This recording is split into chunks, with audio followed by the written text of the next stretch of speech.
இப்போ உணவு நஞ்சாக மாறிக்கொண்டு வருகிறது. உணவுகளில் நிறைய கலப்படம், கெமிக்கல் கலந்து போகிறது. அதனால என்ன பண்ணால் இந்த நாட்டு மருத்துவம்லாம் வேலை செய்யாது பெரும்பாலும். மூலிகைகள்லாம் இன்றைக்கி நமக்கு நன்மை தராது.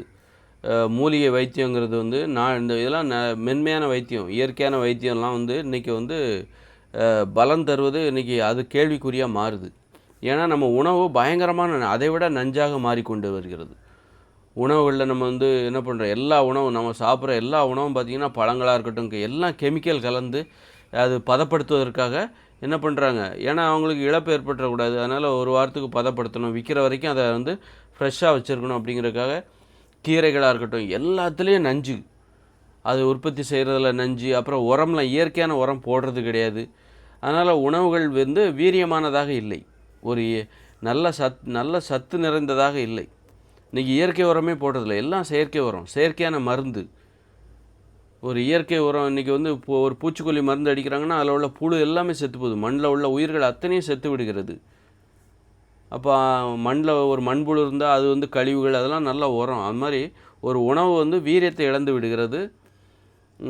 அப்புறம் வீரியத்தை இழந்து விடுகிறது. அப்புறம் நிறைய கெமிக்கல் இதெல்லாம் கலந்து உணவு நஞ்சாக மாறினதுனால இன்றைக்கி ஒரு மூலிகை வைத்தியம், ஒரு நாட்டு வைத்தியம் கூட இன்றைக்கி பலம்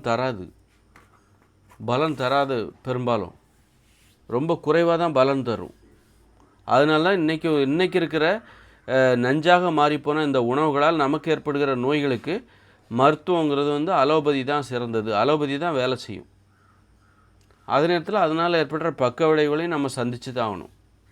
இந்த அளவுக்கு நம்மளை நீ ஓடவும் முடியாது, ஒளியவும் முடியாதுப்பா, உனக்கு நீ தப்பிச்சிடலான்னு நினைக்காத அப்படிங்கிற அளவுக்கு நம்ம சுற்று போட்டாங்க.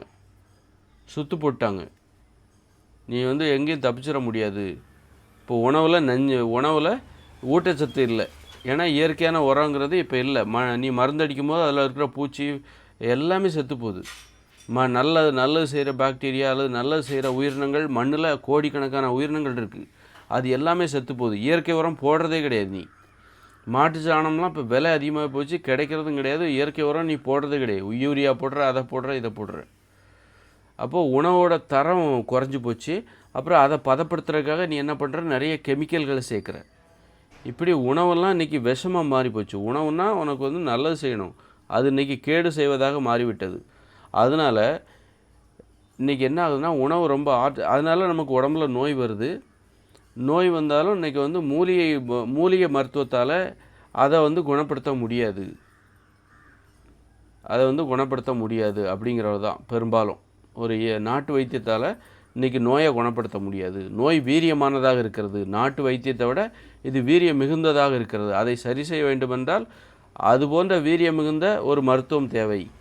ஆங்கில மருத்துவம் தான் அதற்கு தேவை அப்படிங்கிற மாதிரி வந்துடுச்சு. ஆங்கில மருத்துவம் தான் இதற்கு தேவை. ஆனால் ஆங்கில மருத்துவம் சாப்பிட்டு தான் ஆங்கில மருத்துவம் சாப்பிட்டா அதனால் பக்க விளைவுகள் ஏற்படும். பரவாயில்லையா? பக்க விளைவுகள் ஏற்படும். ஏன்னா இன்றைக்கி நோய்கள் வீரியமானதாக ஆகிவிட்டது. அதை சரி செய்ய வீரியமான ஒரு மருத்துவம் தேவை. அதே நேரத்தில் அந்த ஆங்கில மருத்துவம் சாப்பிட்டா உனக்கு நோய் வரும், பக்க விளைவுகள் ஏற்படும், சைடு எஃபெக்ட் இருக்குது. இப்படி மாட்டிக்கிட்டாங்க மனுஷங்க. நீ வேறு எங்கேயும் தப்பிக்க முடியாது, வேறு எதுலேயும் நீ தப்பிச்சு போகவே முடியாது அப்படிங்கிற மாதிரி மாட்டிட்டாங்க. இயற்கையால் உன்னால் உன் பிரச்சனையை சரி செய்ய முடியாது. இயற்கையெல்லாம் இன்றைக்கி பாதிக்கப்பட்டாச்சு. இயற்கைக்கும் நோய் வந்துருச்சு. இந்த மண்ணுக்கு எப்படி மனுஷங்களுக்கு நோய் வந்துருச்சோ அதுபோல் விளைநிலங்களுக்கும் நோய் வந்துருச்சு.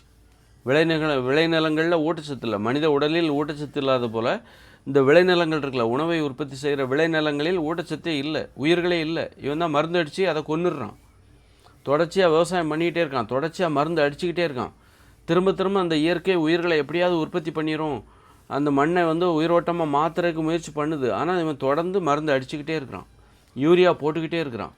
ஒரு விவசாய நிலத்தில் தொடர்ந்து யூரியா போடுறது, மருந்து அடிக்கிறது. இப்படி இந்த மண் இன்றைக்கி ஊட்டச்சத்து இல்லாமல் போச்சு, எதிர்ப்பு சக்தி இல்லாமல் போச்சு. விளைநிலங்கள் இருக்குல்ல, அது இன்றைக்கி எதிர்ப்பு சக்தி இல்லாமல் போச்சு. அதிலிருந்து உற்பத்தி செய்யப்படுகிற உணவுகளுக்கு மட்டும் எப்படி எதிர்ப்பு சக்தி இருக்கும்? அதிலிருந்து உற்பத்தி செய்யப்படுகிற உணவுகளுக்கு மட்டும் எப்படி ஊட்டச்சத்து இருக்கும்? அப்போ ஊட்டச்சத்து இல்லாத மண்ணிலிருந்து ஊட்டச்சத்து இல்லாத உணவு தான் உற்பத்தி செய்யப்படும். அந்த மாதிரி அந்த மாதிரி தான் இப்போ மனிதர்கள் மாறிட்டாங்க. மருத்துவம் என்பது, இயற்கை மருத்துவம் என்பது, நாட்டு மருத்துவங்கிறது, மூலிகை மருத்துவம் என்பது இன்றைக்கி இருக்கிற நோய்களை குணப்படுத்துவதற்கு தேவையான ஆற்றலை பெற்றிருக்க வாய்ப்பில்லை. இன்றைக்கி இருக்கிற நோய்கள் ரொம்ப வீரியமானது. அதை குணப்படுத்த வேண்டுமென்றால் ரொம்ப வீரியமான மருத்துவமான அந்த ஆங்கில மருத்துவம் தேவைப்படுகிறது. ரொம்ப வன்மையான மருத்துவம், அது வன்முறை மருத்துவம், அது தேவைப்படுகிறது. அதனால் சைடு எஃபெக்ட்டு கண்டிப்பாக இருக்கும். அந்த மருந்துகளால் நிறைய சைடு எஃபெக்ட் இருக்குது. அதையும் நம்ம எதிர்கொண்டு தான் ஆகணும். நீ தப்பிக்கவே முடியாது. அந்த மாதிரியான ஒரு உலகத்தில் தான் நாம் இருக்கிறோம்.